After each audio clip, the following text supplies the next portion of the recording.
we try to create this our own reality or our new reality. So the book is basically trying to explain that we it doesn't matter how much we reject what we cannot see, and even if we could see it, what do we as What do human, we do with that information? what do we do? Not just that, but what do we as human beings always do every time we show proof of something?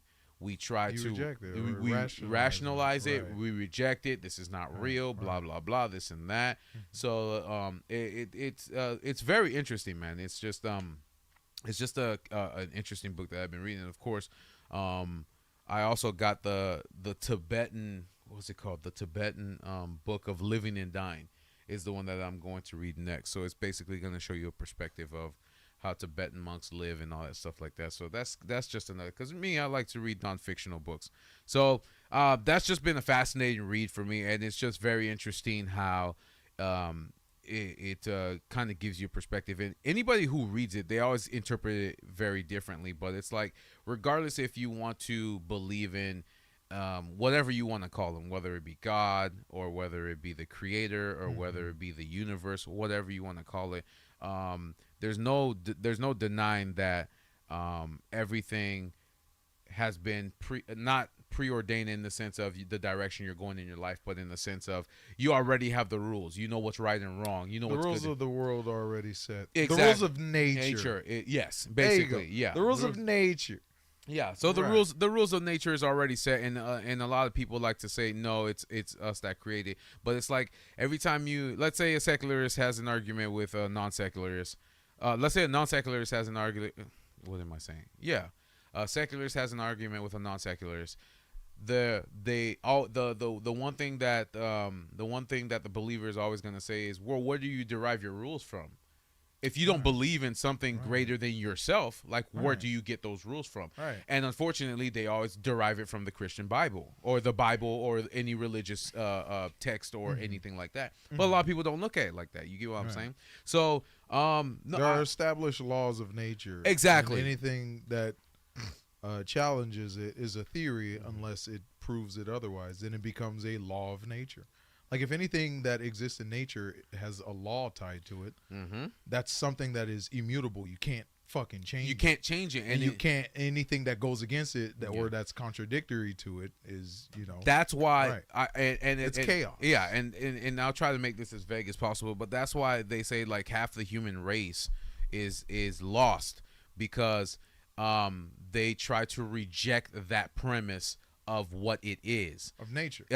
Exactly. So it's like they're so in their lost journey of trying to figure out why redefine they try to redefine it. And then again, like we always use the rubber band analogy, we pull the rubber band far enough, it'll self-correct, and it'll self-correct itself on an extreme on an extreme level. And a lot of people don't look at it like that. They look at it as, because of who I am, how I am, or anything like that, I reject this premise because this is how I feel in the matter. This is who I want to believe in, whether you're it's logical or not, whether it's logical or not, or whether your deity is money or fashion or whatever you want to believe, whatever you submit to. And it's like you're always lost in that specific field. So it's like that's why they look at most religious people as based. You will end up lost and in chaos when you reject nature. Exactly. Like literally, nature's is there. It shows you what it's doing every fucking day, which is why we have laws of nature. Yeah. Laws of thermodynamics. Yep.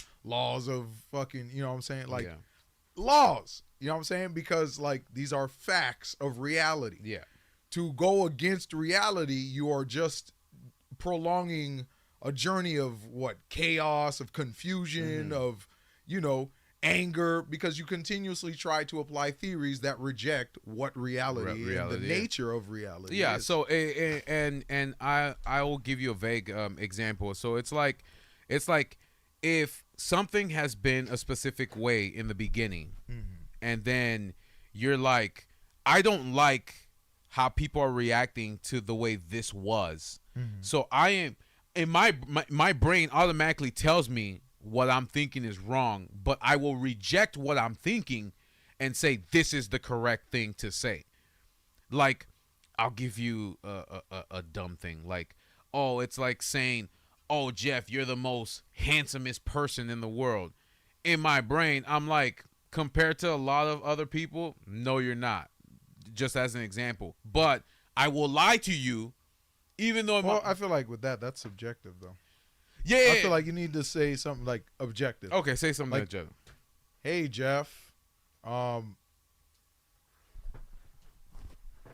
This is a car. Gotcha. There you go. Even though my brain knows, because it's been pre-written, that this is not a car. It doesn't have the parts of the car. It doesn't run like a car. Nope. You know what I'm saying? That's a car. But we're saying it's a car. But that's kind of, so that's kind of what I'm reading. And I just, and like I said, it's a very interesting read.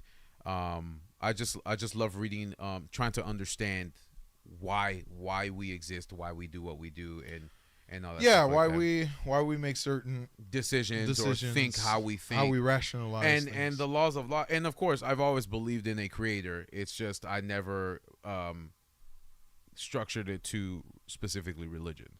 You know what I'm saying?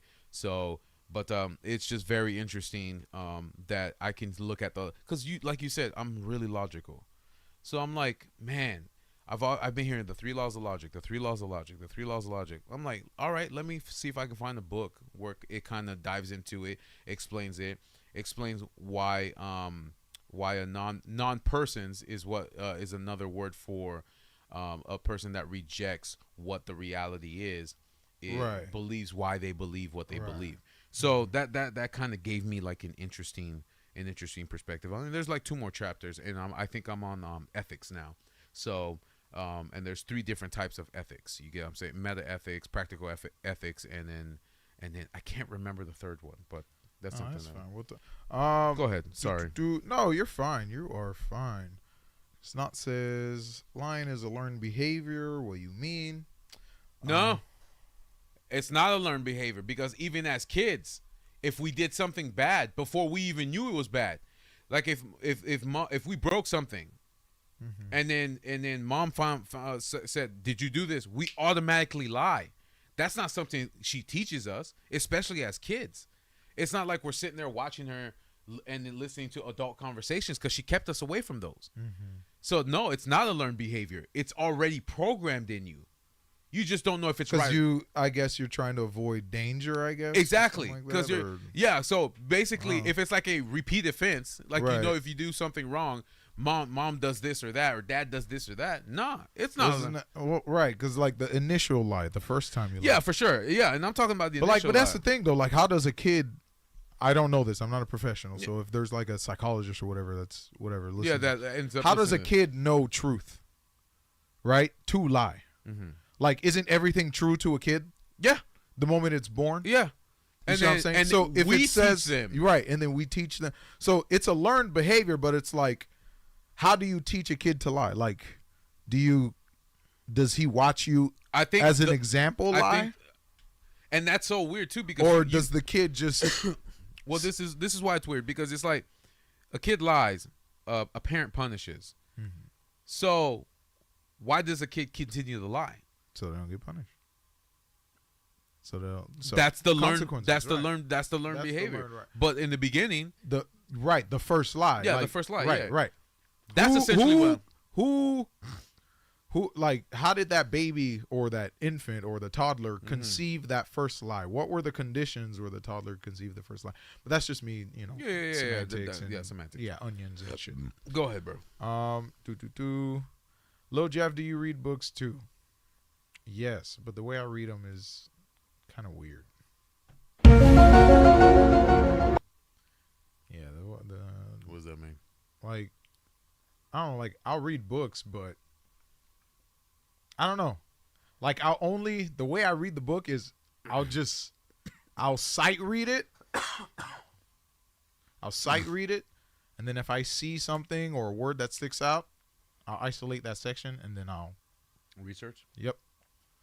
Because, like, I'm not necessarily reading the book. I'm dissecting the book, which is kind of boring, which is lame. Because, like... Well, that's what I do, too. Right. I dissect the book. So, my thing is, the books that I always choose to read are very complex. So what? Go ahead. Thank you. Okay, awesome, Snot. So Snot says lying is a learned behavior in psychology. You learn shame and pain before lying and feel inclined to lie to avoid those feelings. So applying it to your definition of innate instructions. Yeah. But if these are all feelings shared with every human, is that not an innate instruction that all humans have? But that's what I'm saying. That's the nature of the reality, right? Every human will feel shame. Or majority of humans will feel shame. A majority of humans will lie. Like that's kind of like, I don't know. Maybe I'm interpreting that. All right. So the easiest example I can use is the Eternals. The Eternals aren't real. You get what I'm saying? The Celestials created them and gave them instructions on what they needed to do in order to harvest the planet, in order to create a new Eternal.